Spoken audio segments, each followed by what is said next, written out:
Welcome to the fourth breakfast in our series of events commemorating the Research Bureau's 25th anniversary.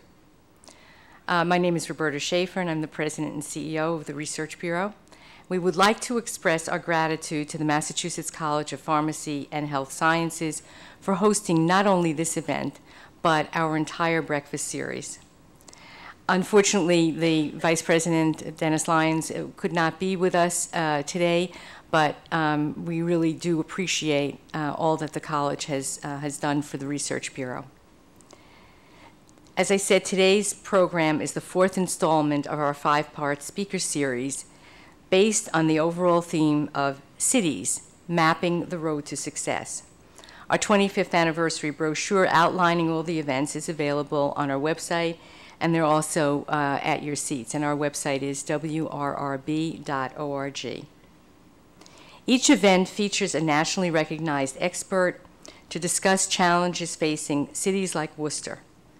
The speaker series, like all Research Bureau events and reports, is available to the public at no cost due to the generosity of our many supporters and sponsors.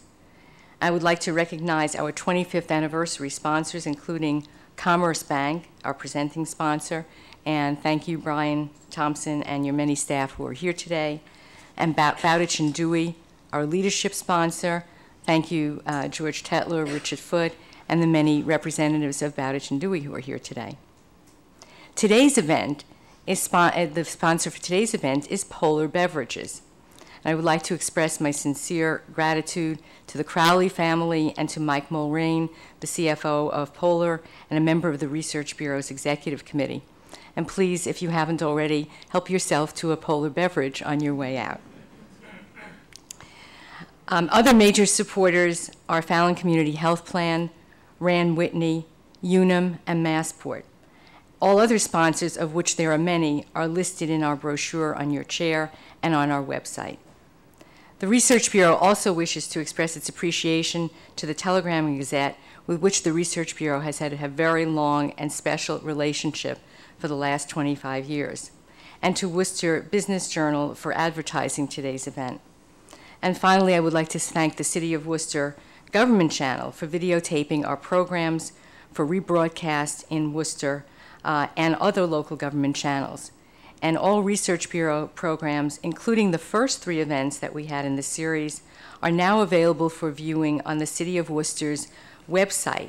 And thank you to the city manager for making this service available to the public. Before introducing our speaker, I'd like to mention that our most recent report, which has relevance for today's talk, Benchmarking Public Education in Worcester 2010, is available on our website. And we have hard copies available at the back for those of you who would like to take one. And we also have copies of our most recent annual report, which just came out a month ago, that's available in the back. Now it's my distinct pleasure to introduce today's speaker, Professor Sandra Stotsky. Following her presentation, we'll have some time for questions from the audience. Please raise your hand, and one of our staff will come to you with the microphone. Sandra Stotsky, Professor of Education Reform, holds an endowed chair in teacher quality in the Department of Education Reform at the University of Arkansas. From 1999 to 2003, she was Senior Associate Commissioner at the Massachusetts Department of Education.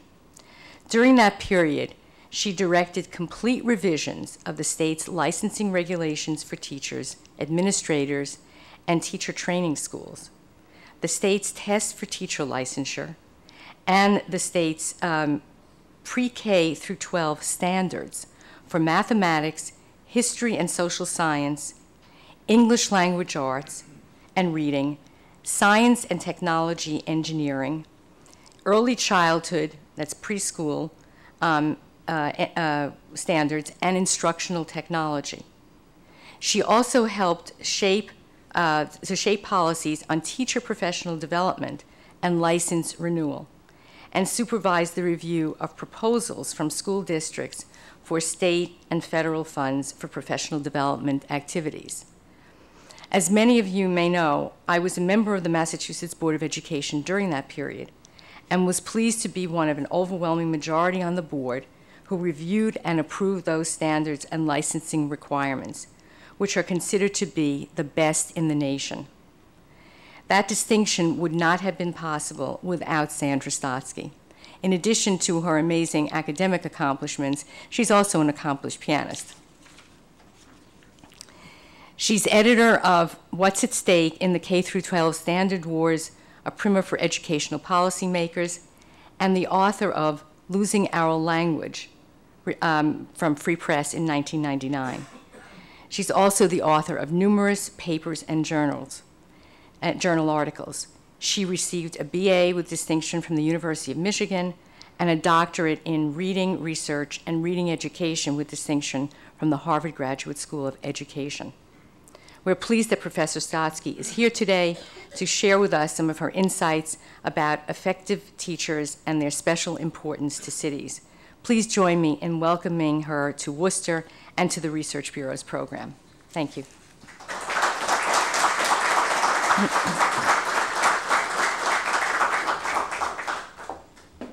Thank you very much for your very gracious introduction, and I am very pleased to be here today to be able to talk to you on a subject about which I have spoken a great deal for many, many years. In general, the academic competence of teachers in general, and the very specific point that I'm making today, and that is actually a civil rights issue, the need to have academically competent teachers for all children, whether they live in urban or suburban communities. Let me begin with a little background information as to why I don't think this particular focus is getting as much attention as it deserves to get. And I am talking really about how we make sure, or try to make sure in this country, that we recruit teachers, people who want to be teachers, who are highly academically competent, as do most other countries. They do not have the kind of open admissions policies that we have had, and it makes a difference to kids. It's not the only factor that influences achievement, but it certainly is a major one. And when we go back in history, and I have had people show me what 19th century examinations were like for school superintendents hiring new teachers, even at the elementary level, it is astounding the level of academic knowledge they expected a new person to bring to whatever grade level they were going to teach. They really had high expectations for their teachers. And this is what we have not had. You cannot have high expectations for students unless you begin with high academic expectations for the teachers who are going to teach them. Begin with the background. The most recent clue about, to me, the lack of attention to the need to look at the pool from which teaching candidates are drawn in order for us to understand why I'm making the point I am, is actually the Race to the Top application that came out of the U.S. Department of Education this past year, and which Massachusetts got on its second try $250 million for. It was very clear from the criteria in that application that the U.S. Department of Ed doesn't think we have the kind of teachers we need, certainly not enough of them and in the right places. Yet its 500-point system for judging applications gave far more weight to state plans for upgrading those who are already in the classroom than for recruiting, preparing, or licensing the kind of teachers that the USDE wants to see in the classroom. In other words, they're backloading, not front-loading. They're going to retrain and re-educate those who have been admitted to teaching, but there's not much about how we make sure that those who get in are like those in Finland, Singapore, Korea, and so forth. It had a possible 58 points in the 138-point section on, quotes, great teachers and leaders, for efforts the state planned to make to evaluate its teachers for their effectiveness. Up to 25 more points could be awarded if the state spelled out ways to ensure the, quotes, equitable distribution of teachers that had been determined to be effective on some measure of their students' gains as well as on other measures. But apparently it had a zero-sum game in mind with respect to effective teachers. It wanted effective teachers distributed equitably, but it didn't talk about how we ensure that we have an effective teacher for everyone. Why wouldn't we want everyone to have an effective teacher and not take those who are effective here and move them there, and then who do we leave back where we took the effective teacher from? Only 14 points at the most could be awarded for a state's plan to strengthen its teacher preparation programs. 14 out of 500 points. Although if the intention expressed in Massachusetts's June 2 application was typical of what was in other applications, this section was not worth more than 14 points. The Bay State's application promised a glittering generality: we will strengthen all preparation programs through new regulations, reporting structures, and program approval requirements tightly linked to outcome measures, and offer expansion incentives to help them grow. Now, what does that mean? Basically, very little, but it doesn't say anything about academic competence anywhere. In contrast, and this was the one that sort of stunned me, up to 21 points could be awarded for providing high-quality pathways for aspiring teachers and principals. This criterion implied that existing teacher prep programs are not high-quality pathways for aspiring teachers. So on the one hand, 14 points for upgrading your existing prep programs and 21 points for providing high-quality pathways. This is not a very positive comment on the teacher prep programs. Remember, this is for the country as a whole. No points were explicitly set forth in this application in the application material for specific plans to recruit academically competent individuals for a teaching career, which is not the same thing as providing a high-quality pathway for those who want to become teachers, or for ensuring that those who are awarded a license to teach a subject are academically qualified to teach it. This enormous hole is surprising. Arnie Duncan and others must know what the research is. We have learned from high-quality research, and I was on the National Math Panel, where this kind of research was looked at extensively because of the great concern about the ability of elementary teachers in particular to teach mathematics today because of their background training and the lack of qualifications that many of them have in teaching arithmetic in K-6. We found on the National Mathematics Panel that the chief characteristic of an effective teacher is knowledge of the subject he or she teaches. This is an old mantra. You cannot teach what you do not know. And this has been known to other countries for many years, as well as in this country. There is no body of evidence, unfortunately, for any other characteristic of an effective teacher. So when you see people talking about effective teachers, look to see whether they are indicating the academic competence of the teacher, because we don't know from research any other quality. You and I can guess that there must be some other qualities. We certainly would want teachers who know how to maintain a group of students in front of them, engaged in learning the subject, teachers who know how to prepare lesson plans and so on.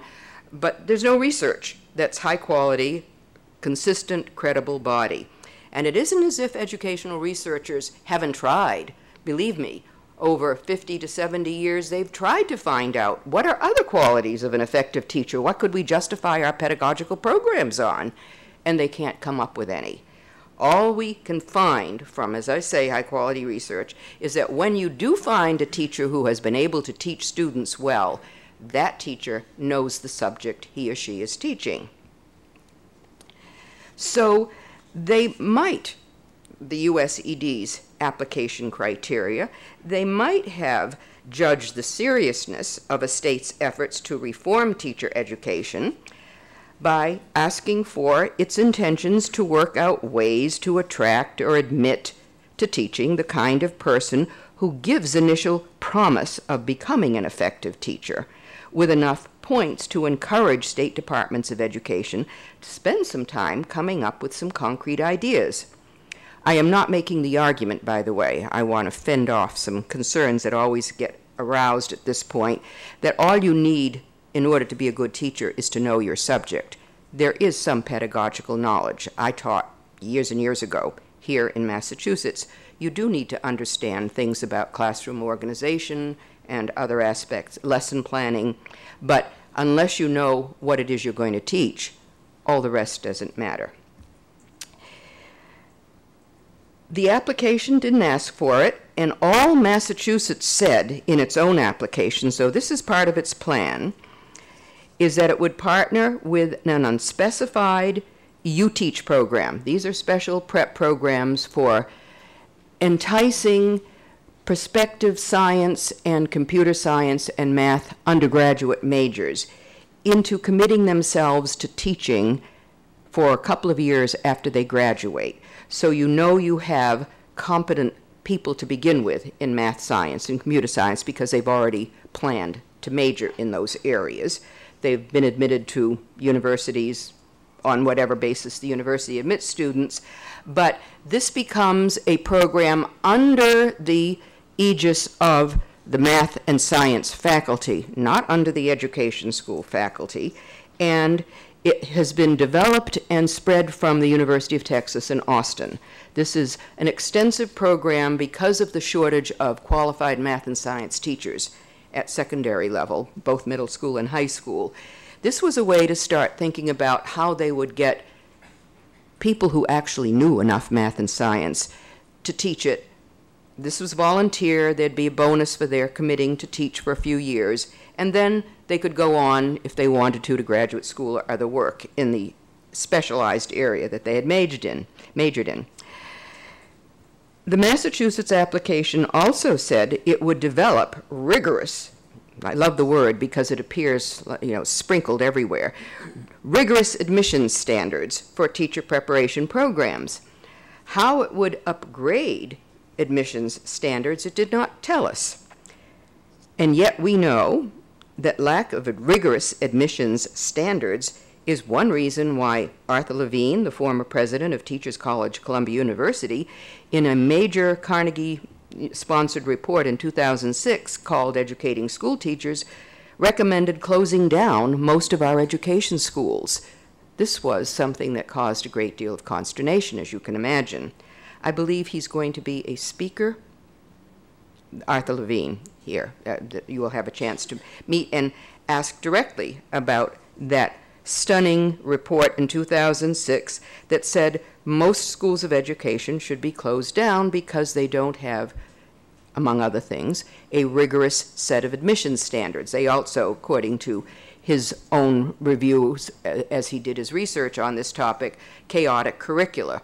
But you can look at this and see. I happened to speak to people from Kansas about a week after the report came out, and I said, well, what are you doing on the basis of Arthur Levine's report? And she said, well, we've just upgraded all of our education schools. They're all now A1. So this was fast work. They weren't going to give up any one of them. Now, the whole is surprising in the RTTT application because it is common knowledge that this country draws most of its teachers from the bottom two-thirds of our college population, and most elementary teachers actually from the bottom third, something that was noted most recently in a McKinsey report, as well as in another report.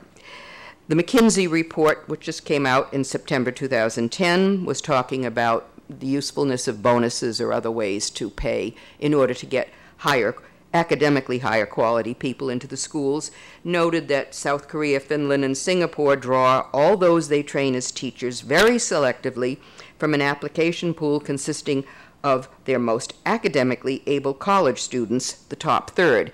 And then they only let in 1 out of 9 into their education training program. So that makes that education training program very prestigious, more prestigious than getting into Harvard or MIT.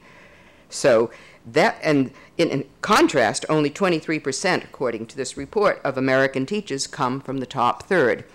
This was not always the case. And I won't go into that body of research, but years and years ago, we had students who came from the very highest liberal arts colleges in terms of their academic background, especially women, as we know, who went into teaching, particularly elementary school teaching, because they also wanted to raise families and have a more flexible schedule.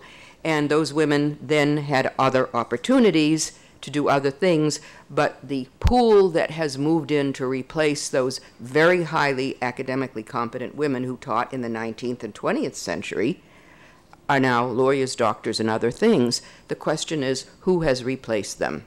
And that is what we don't have a clear handle on, except when we look at GPAs for elementary teachers in particular, who seem to come from the bottom third of their academic peer class in the colleges, and indeed do not seem to have the knowledge in math and science, as well as in reading or history, for the demands of the upper elementary grades in particular.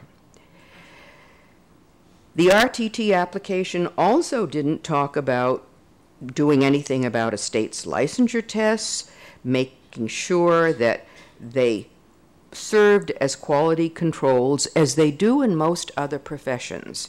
I've done a lot of work, as Roberta mentioned. I helped to create or revise most of our existing teacher tests, upgrading them, and then began to look at licensure tests for other professions. And it's very clear that most other licensure tests for other professions expect a reasonable body of knowledge to be known by the person who enters the profession. Yes, you have to learn how to conduct your defense in a court of law afterwards. You may not know very much. You may not have all those forensic skills at the time you pass the bar exam. That will come later.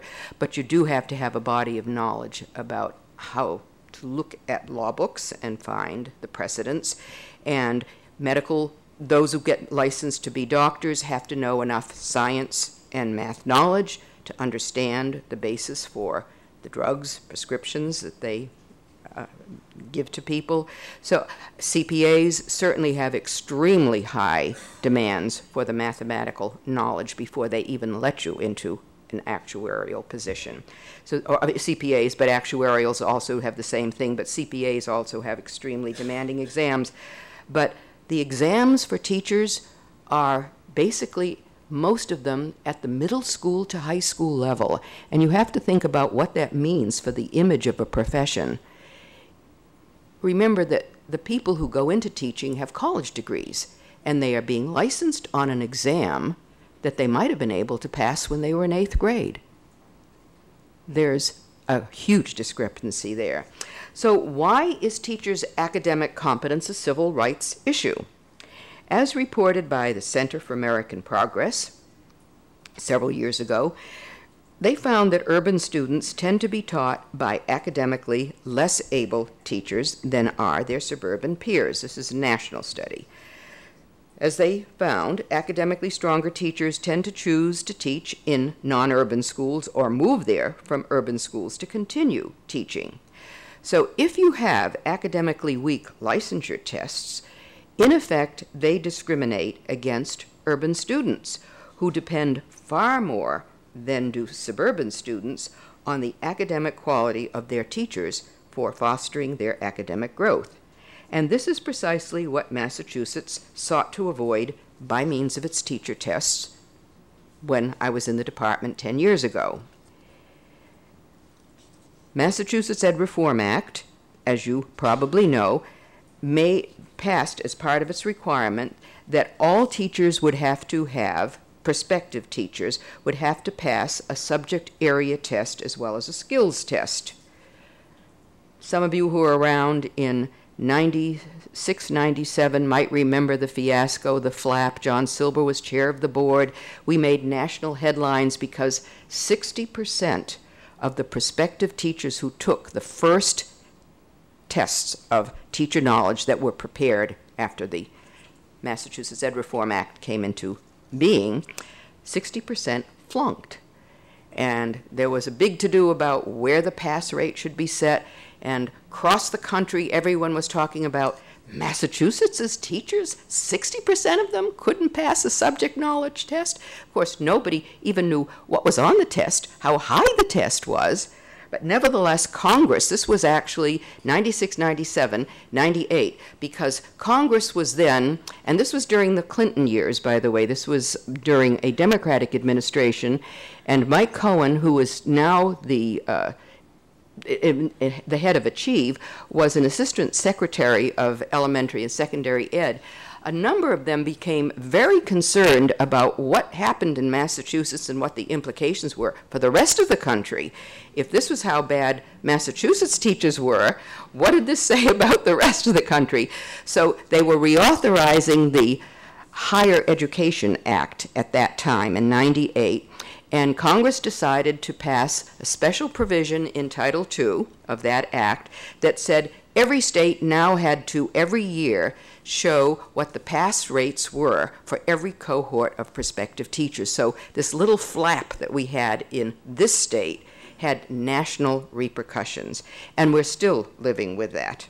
That indeed the effort was, how do you make sure that they take tests that ensure that they know what they're supposed to be teaching? Unfortunately, as with many other kinds of laws, that particular piece of legislation left it up to the states to decide what test to give, where to set the bar, what would be on the test. In other words, we only want the results of whatever test you happen to choose. Well, that is not a very satisfactory way to assure equity. Certainly in this state, we were able to make sure that we got the strongest tests we could. They're called MTEL, Massachusetts Tests of Educator Licensure. And one of them in particular, the Foundations of Reading Test, which we developed for prospective teachers of reading in K through 6, was so good that the Connecticut State Board of Education adopted it in 2008, and Minnesota's Teaching Board just developed a test like it.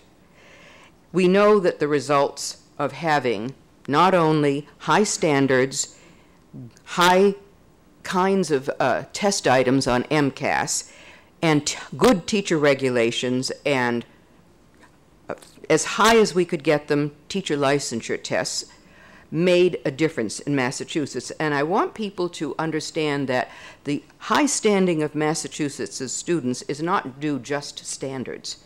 You can't do it alone with standards. All they are words on a piece of paper. They have to have an effect, an implementation somewhere. The tests are your teeth, but the tests can only be as good as the people who make them want them to be, especially if they're based on high-quality standards. You could have good tests based on bad standards. It's possible. You simply ignore your bad standards. But it's certainly better to have tests based on good standards, which is what we've had in this Department of Education for many years. They've had good tests based on good standards, and that has helped teachers in the classroom, because that's where the real action is, to then put into effect what the standards require, particularly if their licensure programs, what they get in their schools of education, require them to pass a higher bar as they keep coming in, because you're always having constant turnover in your schools. So all of those things together, it's a systemic approach to reform that made a difference. Proof is in the pudding, we know from our SAT and AP exam scores. All demographic groups have risen in this state. The idea was this was supposed to affect everybody, and it did. Even if the gaps are there, the point is the entire boat is rising. And every year we've seen the trends for different demographic groups rising in this state in comparison to their peers in other states. So we know that an academically stronger teaching corps in urban as well as suburban schools makes a difference. It's not the only factor, but it certainly makes a major difference. Now, what have some critics tried to charge, and this is still an ongoing issue. Because Massachusetts has reasonably strong subject matter tests for prospective teachers of young children, which is where a lot of the energy is focused right now, many undergraduates and graduates admitted into teacher preparation programs at our schools of ed fail these tests. And you can actually see the cohort rates up on the Department of Education's website, because when I was in the department, I asked our test contractor to send us pass-fail rates by subject area by test administration, and they're up there on a web. I now work at the University of Arkansas during the academic year, and I began exploring their site to see if I could find out if they have a test for, say, science teachers every year. How many of them pass? How many of them fail? I couldn't even find the information. I called up someone in the Arkansas Department of Education who obviously saw me as a Yankee carpetbagger. I was very amused at that one. And I said, I can't find this information up on your website. And she said, you're right. And that was the end of the conversation. And then I called up NES, the test contractor, directly because I had worked with the president. I said, the only state I can find this information on a website is in Massachusetts. And he said, you're right. There's no other state that has ever asked for that information to be put up on a website. It's public information. It doesn't have anything personal about teachers or even the schools. It's just by subject matter, the field of the license. And no other state ever wanted anyone to know what these pass rates were. And I said, this is stunning. You mean we're the only state that does it? So it's valuable information. I want you to keep checking it to make sure it stays there, because it all depends what happens with a contractor. Anyway, we do have people who fail our tests. And I gave you a handout that shows you, and I don't know if you picked it up, but it would be the second, or the last page, third page. That's what you can get. This is literally what it looks like up on the web in Massachusetts. And if you look at it, you will see, depending upon the subject area, that the pass rate for some subjects is rather low. Whose fault is it? Is it the fault of the test? You can see that the reading and writing test, the skills test, is pretty high. The N is the number who happened to take it at that test administration. This is the most recent one, and that's why I gave it to you. But if you go down to the early childhood test, which is for mainly kindergarten teachers, you'll see that less than 60% of first-time test takers pass it, and you'll see that the general curriculum subject test for mainly prospective elementary teachers is only 67, and then this brand new test for mathematics alone with a separate cut score for prospective elementary and special education teachers is less than 60. This is a thorn in the sides of many people, but what it is doing is trying to protect children from incompetent teachers. This is what I was trying to tell people licensure tests for teachers are all about. They're not to protect teachers. They're not to protect the ed schools. They are to protect children and their parents. And it means you have a completely different philosophical orientation to what you do and where you set a cut score. So yes, there are people who do not pass, particularly this new math requirement for elementary teachers, but why don't they pass it? So far as I know, and we have someone in the audience from Worcester State College who might be able to update us on information about it, I have asked the Board of Higher Ed if they know if there have been requirements for prospective elementary teachers to take some math courses before they become elementary teachers. And when I last spoke to this person, not one school of ed had actually required and insisted that prospective elementary teachers take tailored mathematics courses that would help them become better math teachers, because that is what you do in a self-contained elementary school classroom. So you will have low scores like that, but this is not the fault of the test. The test is simply the message, not telling you that these students have not been prepared appropriately for what they're going to teach. We know that the whole system has a sound bill of health from external technical consultants who were brought in because the legislature asked for them. They were independent. They came in, and I think there's another review going on right now. I noticed that there was a RFR that the department had sent out trying to encourage some technical expertise on large-scale assessment in licensure. And we had some excellent people from outside, nationally known people, who said we have a very sound system. And their reports helped to assure the legislature that we had a sound system. So when you see low pass scores, it isn't because there are problems with the entire structure of the test. In fact, in many cases, the cut score is lower than it should be. When you look at the pitiful number who pass chemistry, take a look at some of the low ones in science. This, you see, this is why this information is valuable. Here it says only 45% of chemistry, prospective chemistry teachers pass. How come? Where were they taking their chemistry courses? How could they have failed a chemistry test that I will assure you is no higher than grade 11 or 12? Because that's where most subject area licensure tests are set. I asked one of my staff assistants who had been a math major at Dartmouth College and had done graduate work at a very good university to look over the math test items and tell me, I said to Lisa, please tell me where you think this would fit in terms of level of difficulty. Even our secondary math test, according to her, just eyeballing it, was maybe a freshman college level math course. So it isn't like these tests are pitched so high, but you would have to wonder, how come only 60% of those who thought they knew physics passed? Earth science, only less than 40% of those who thought they knew geology or earth science passed? You don't know how to understand why the pass rates are so low for some of these areas that we desperately need teachers in. Where are they coming from?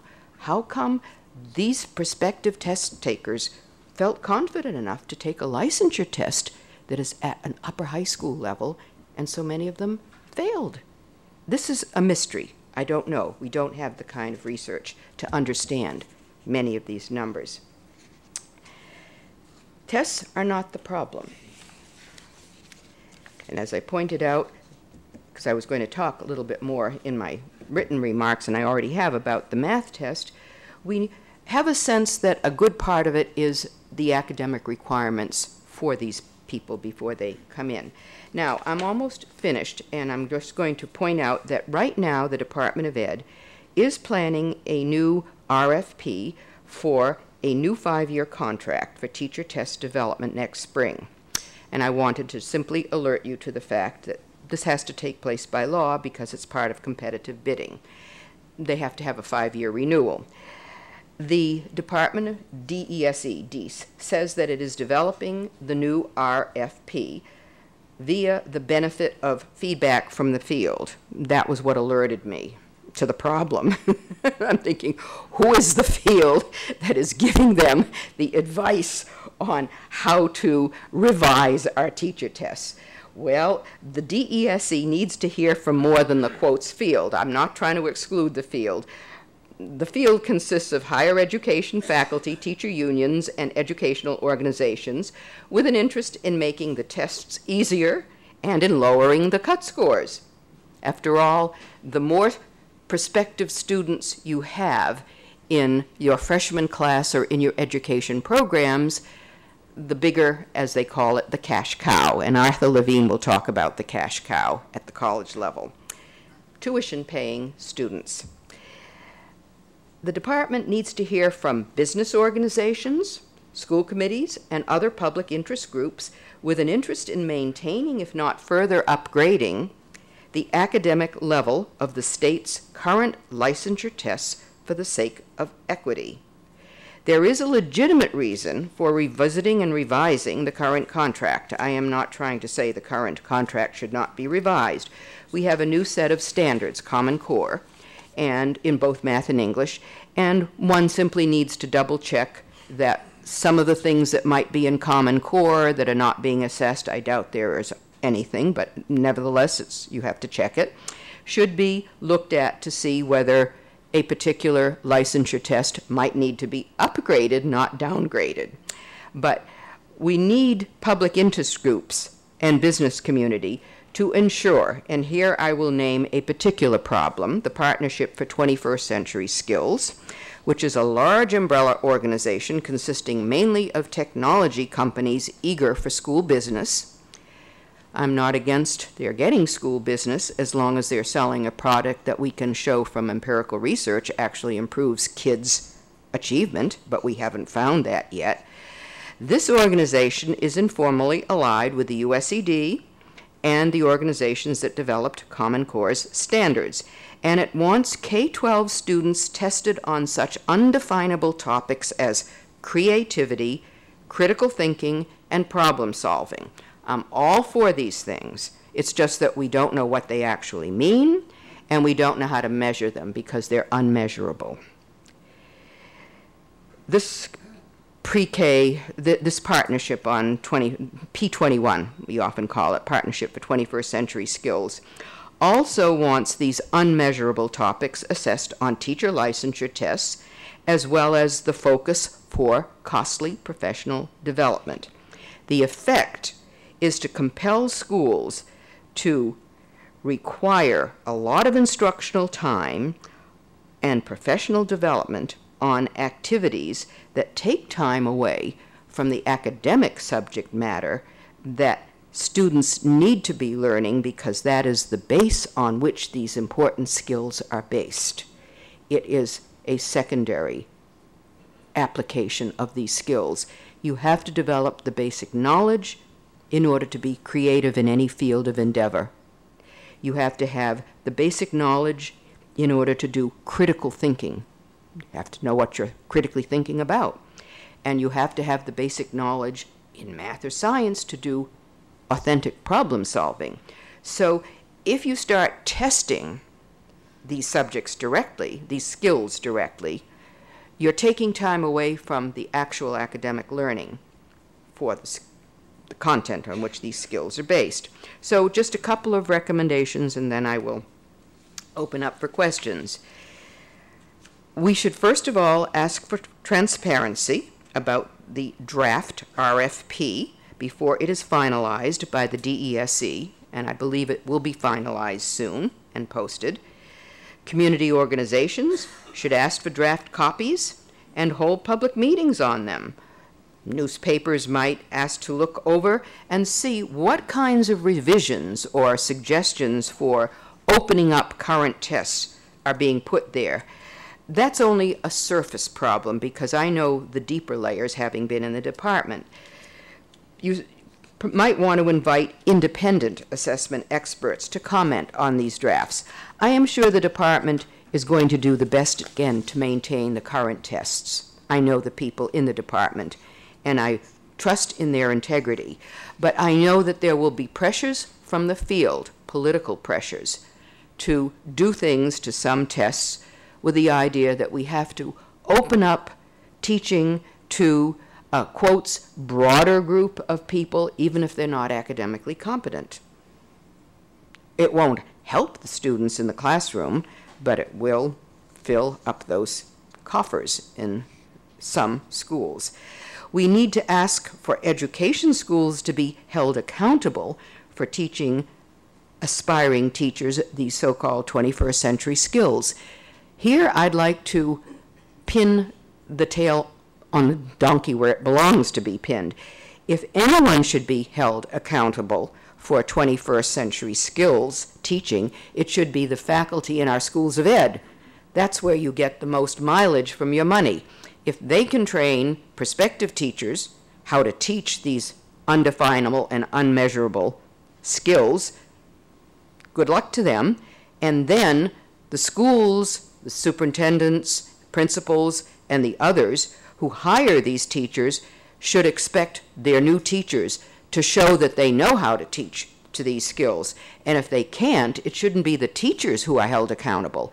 I am not for holding teachers accountable for something that should have been taught to them by their own training programs. I think it's unfair to hold teachers accountable for certain things that they should have learned. I mean, would you hold a nurse accountable for not knowing how to take a blood pressure? The nurses' college training program should have taught her that. So there's something that the education schools should be held accountable for in teaching these skills, so that the teachers aren't the ones in the classroom on the hook all the time. And then third, ask the legislature to require representation by public interest groups, school committees, Chamber of Commerce, other community organizations, on the committees for reviewing test objectives and test items and for setting cut scores. This is where the ball game is won or lost. You get these low-level committees that are out of sight, they're behind curtains, not deliberately, this is just the way things are set up, structured that way. But it's those review committees, and you have specifications and documents that say that the only people on review committees should be people in higher ed and peers who hold the license. Well, that leaves out the public interest altogether. Somehow there's got to be input from the public interest on what do you want a cut score to be on a licensure test. Medical boards actually do have a public, I've been told, a public interest representation on where they set. I don't know about bar exams and others, but there should be, certainly for public school teachers, a public interest representation on where cut scores are set. We did have them on, as you know, for MCAS. There was always a public interest representation on where you set a cut score for the MCAS tests themselves, but no one ever applied the principle to teacher tests. And yet, that's far more important than where you set the cut score for kids. It's the quality of the teacher that makes the difference there. So you ask the legislature, not only for public interest representation on committees that set cut scores, which would require changing, I'm sure, the RFP, but you ask that cut scores be set higher, not lower, on current subject matter knowledge tests for all fields. Now, I'm sure someone is going to say, oh, but then you'll knock out more people who want to become teachers if you set a higher cut score. Well, yes, indeed. That is what we need to do for prospective elementary and early childhood prospective teachers. Why? Because this state produces far too many. All over the country, we produce far too many. And this is in response to a question I was just getting to before when I was having a discussion with someone here. This country produces hordes upon hordes of licensed elementary and early childhood teachers, most of whom can't find jobs. Go to the state of Michigan and find out that they produce thousands of licensed teachers every year. Most of them have to look outside of the state because the state can't hire that many, and most of them can't get jobs. At least 50% of the teachers of prospective teachers who pass a test and get licensed can't even find a job because we produce far too many. Unlike other countries that select and say, here's about how many vacancies we anticipate, and so we're going to prepare about a number that would fill the vacancies we need. Then for elementary, we can get a higher level candidate who knows the subject matter. So that means that you have to have the Board of Higher Ed asked to set higher admission requirements for undergraduate or graduate teacher preparation programs. As you can see, I say the opposite of what most other politicians and others say. But unless you set a higher bar, you will not get more prestige or better candidates for all students in their classroom as teachers. So now, let me ask for questions from any of you. Yes, I'm sorry. Let me get that out of the way here. I've served as a policymaker, being chair of the school committee and a member for 8 years, but I also was trained as a teacher. in undergrad at Simmons College.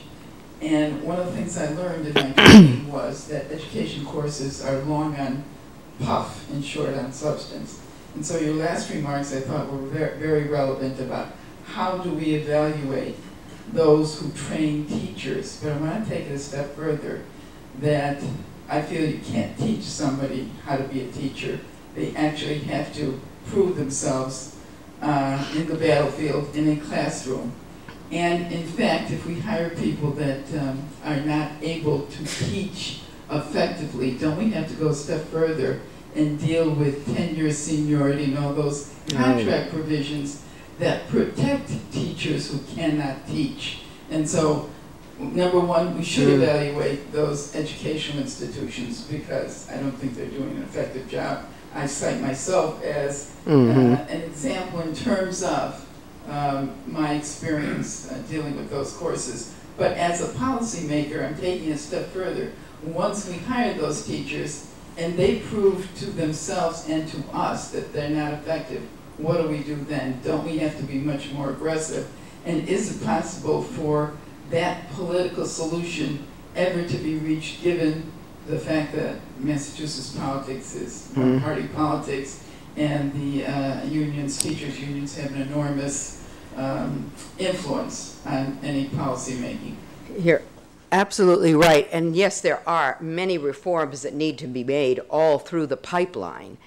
I've only been concentrating on the beginning, but let me answer one point you made. We do want prospective teachers to have the rudiments of effective teaching under their belt. That's what student teaching is about. You know, it's like that's their clinical experience. It has not been treated seriously enough, ever, not only in this state but elsewhere. That's always been a traditional part of the training of a prospective teacher. They not only take these courses, and I leave you your characterization of them, but they also have to do student teaching. But we often place students in teachers' classes who simply are agreeable to being a cooperating practitioner, or whatever the label is, and they're not necessarily placed in classrooms where they will learn how to be very effective teachers. There's a lot that has to be done with the student teaching experience. Certainly for subject matter teachers, we need to involve subject matter faculty in going into the classrooms of a prospective science, math, English, whatever teacher, so that these prospective teachers are evaluated before they even finish their programs by people who know, well, are they teaching math correctly? Not only do they know math, but do they know how to teach it correctly? Does a science teacher know how to explain the science appropriately? So there's that kind of quality control that we haven't really built in. We tried to in our regulations to get in the academic departments, but we have a different problem that goes back 100 years in this country. Academic departments tend not to want to get involved in teacher education. It was considered beneath their dignity 100 years ago. So they tended to say, let the schools of education or whatever take care of teachers, and we'll just do whatever we do at the undergraduate and graduate level. Can't work anymore. They've got to take a hand in it. And in many European countries, I have found a much better solution. I don't know if this could ever work in this country. I spent a lot of time working in Romania with some educators there. And they pointed out that every academic department at their universities trains their own teachers of their subject. And they have pedagogical adjunct faculty attached to the department under the control of the academic department.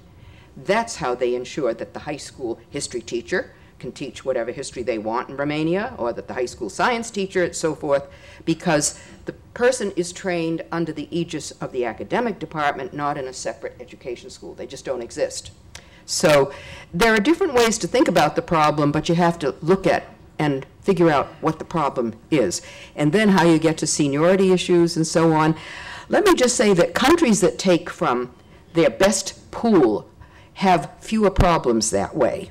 In other words, if you've let in very competent, academically competent people, turns out, at least in Finland, where they've commented on it, they don't have much of a problem in teacher evaluation later on. It's been dealt with by the raised quality of the pool that now goes into teaching.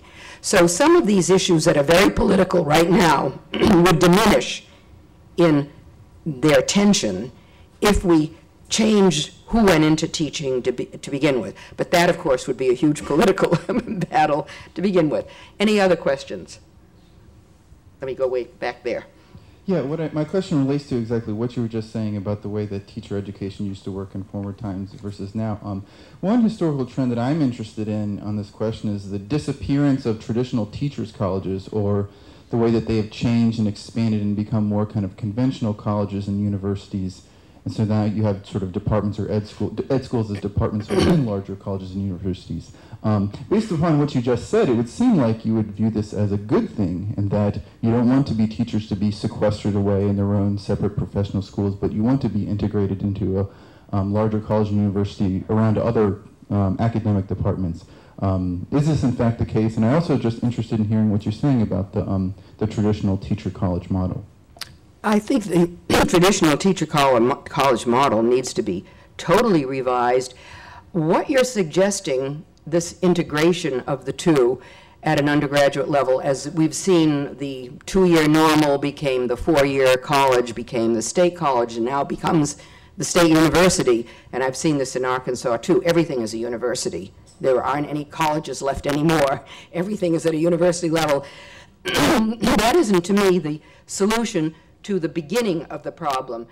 What other countries for subject matter teachers, let me make this clear that I'm talking about subject matter teachers, insist upon is the full undergraduate training in that subject, if not a master's degree in that subject, and then pedagogical training. In other words, they don't have, for their subject matter teachers, any way to get licensure with taking pedagogy and content during their undergraduate years.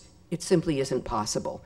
It's like, medical school or law school. You enter after you complete your BA. It's a post-bac program. So they have an academically trained group of people who've taken notes, who have not spent any time in pedagogical coursework for their 4-year undergraduate. Now, what they do in many, many countries for the primary grade teacher, for say K through 3, 4, sometimes it goes up to 5, I've been told in Germany, they have pedagogical institutes that are only 3 years long. And they draw from the top high school graduates for these 3-year pedagogical institutes. They don't get a BA degree, but they are trained totally in the beginning reading and writing and arithmetic pedagogy of the country. But it's a 3-year program for very able students. Very different from subject matter. As soon as you are a subject matter teacher, you must be a university graduate who, in most cases, has to have a master's degree in that subject, even if you're teaching at the 6th grade level. So this is a different model altogether from an integrated model that keeps a lot of ed courses in the undergraduate years, which I think is not a healthy way or a strong way to make sure that you end up with an academically competent teacher. If they're confined and you only have 12 hours out of, say, 120 credits for college graduation, that isn't so terrible, mainly observations of classrooms to make sure. But if it becomes, as for some fields of license, we once collected data on this, 40 to 60 credits to be of pedagogical coursework, including student teaching, with the other 60 credits from either core distribution requirements or other. You can see how you have to think of the whole range of education for these people. That's not enough for a weak high school graduate, and that is part of our problem. We have weak high school graduates becoming our teachers, and the weaker the high school graduate is, the weaker they will be as teachers, and we have a declining cycle of what school children can be expected to learn wherever they live. It's only when you get the high school teacher who, for the most part, has majored in the subject and often goes into a graduate program in education for an MED or an MAT, do you get a much more academically competent person. I don't want to get into the weeds of all of this because it really depends on how much training in the academic subject you teach and whether you have an opportunity to broaden your knowledge with other elective liberal arts courses that makes you an educated human being and the kind of teacher we would like to have in our schools. Sorry for a long-winded answer to that one. Richard, why don't you, there's a microphone over here.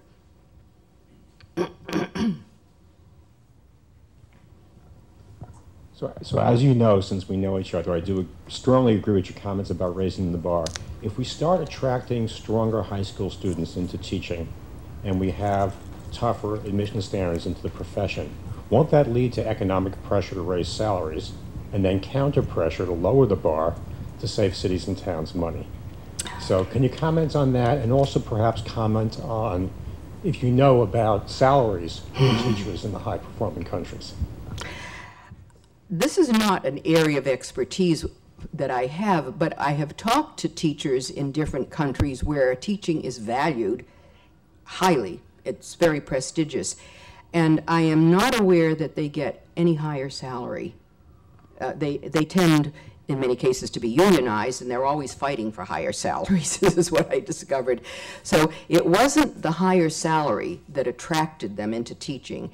They went into teaching because they loved their subjects to begin with, and teaching was an honored profession.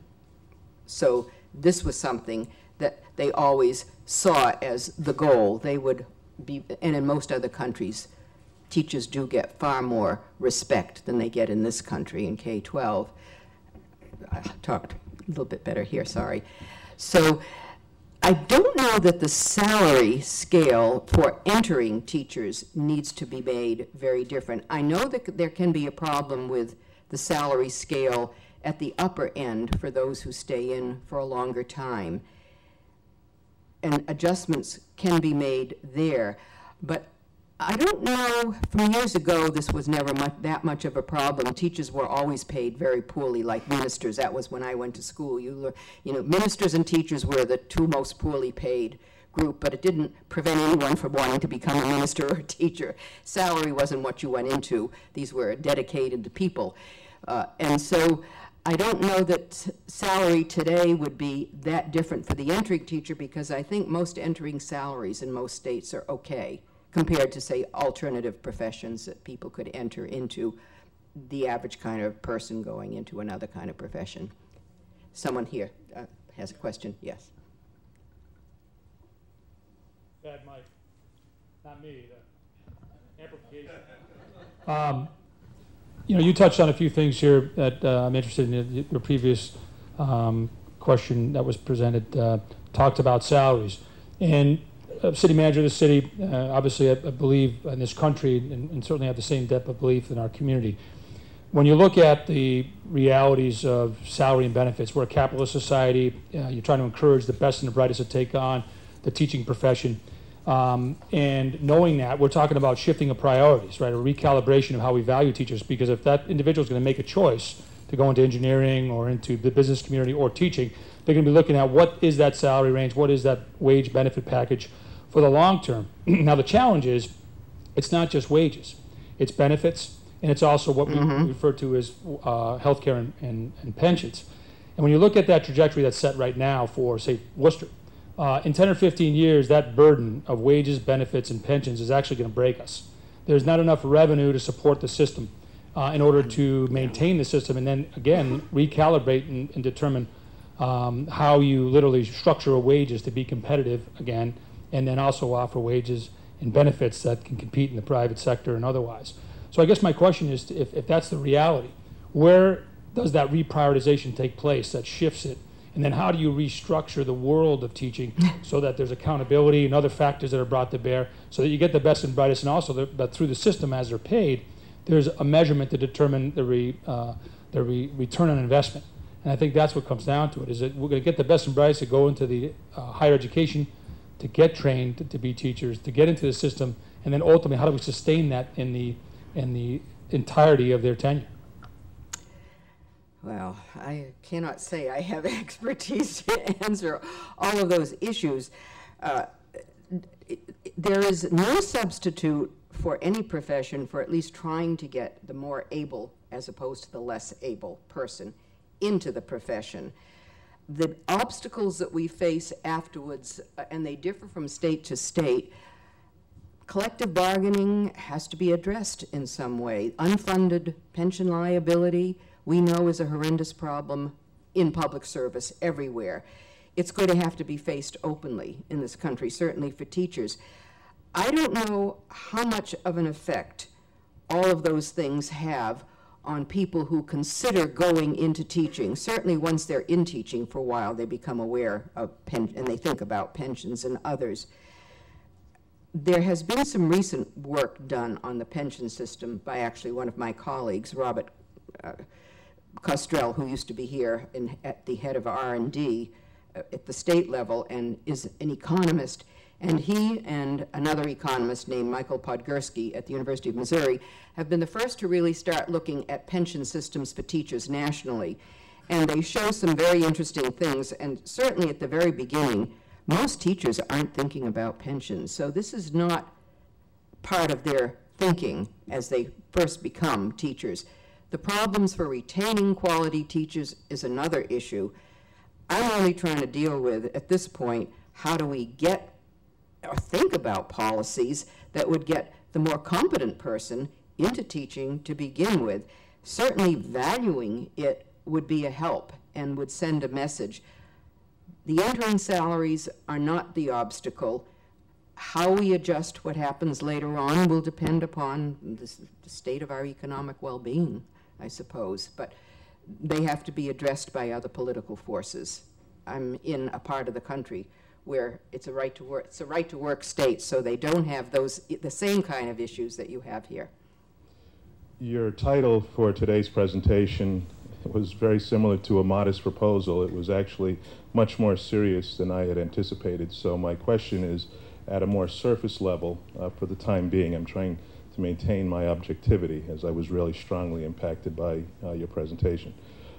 If we are indeed hoping to attract the best and brightest to provide that civil rights benefit to students across the board, do silos or firewalls exist between the educational system, departments of transitional assistance, and other agencies that might help to maintain the attendance and the academic outcomes or behavioral outcomes of the students that we want to have the best input from the educational system that we presently have in place? I'm not sure I know what you mean by firewalls for this part of the process. For example, if teachers are taking attendance and we have absentees, are there methodologies for that information to be transferred out to, they used to be called truant officers, I don't even know if they exist anymore, but if those students are coming from families that are getting financial benefits, the social contracts that we have established to maintain their services through electronic benefits, etc. What can we do to make sure that they are in the classroom using the existing infrastructures that we have right now to make sure that there are parental consequences or responsibilities to make sure that those who brought them into the world are having them actually in class as well? I cannot say I can speak with much information about that particular issue in the classroom. The only kind of school I have seen, which some of you may be aware of or have visited, that has tried to address the issue of student attendance, which is a horrendous issue at many grade levels and in many communities, are the KIPP schools, because they have a series of incentives and disincentives as part of the internal structure of the school. And I've never understood why public schools in general could not use some of those incentives and disincentives. In other words, when you visit a KIPP school, you see that the students, first of all, this is aside from the academic part of the school, are told that they get certain credits for showing up every day. They accumulate these credits. They get certain credits for doing their homework. They get even more credits for correcting their homework. And they can accumulate these credits for buying something at a student store. In other words, for children, young people. This can work to give them an incentive to come to school, and it does work because they have higher attendance rates. because, and then there's a disincentive part of it, because you can't have an incentive without a disincentive. And that if they don't accumulate enough credits, and there's always a consenting parent or guardian that has to be involved for children who attend these schools, which is, of course, another critical factor. But there are study rooms that they are, quotes, sent to. Now, we used to have, when I went to school, study halls. They weren't where you were sentenced to go, you were scheduled to go. But they have places where students are sentenced, in a sense, to go. It's not quite like being in a Puritan dock, but they're sort of rooms where you can see the kids who have not accumulated enough credits. So kids have a sense of their own self-esteem. It was something under their control. If they weren't sick, they could come to school, or they could do their homework or pass in their homework. You know, these are things under their control. So it builds up a sense of what they themselves can do in the context of their peers. It works. That's the heart of the way the KIPP schools, Knowledge is Power program, I think, the way they, at least 5 through 8, I visited a number of their schools from 5 to 8, but that is at the heart of the academic achievement of these schools. They could not work without the psychological incentives and disincentives that they have built in as part of that program. I'll let you take over. How many? In the interest of time, being respectful of everybody's time, I think that that will be the last question. And I really want to thank you all for coming. And Professor Stotsky's entire presentation will be up on our website this afternoon. So including these charts, if these tables, if anybody didn't get to see them. So thank you all for coming, and I really appreciate your being here, and everybody have a good day. Thank you.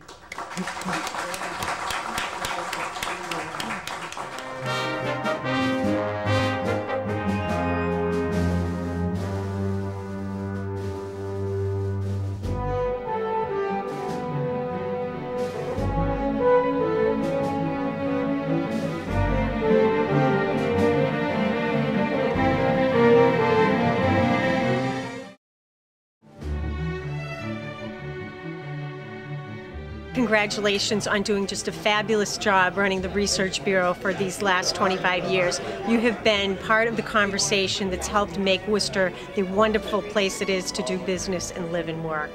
Happy anniversary, everyone at the Research Bureau. It's great to be wishing you 25 years of success. Anniversary to the Research Bureau and 25 years of civic engagement.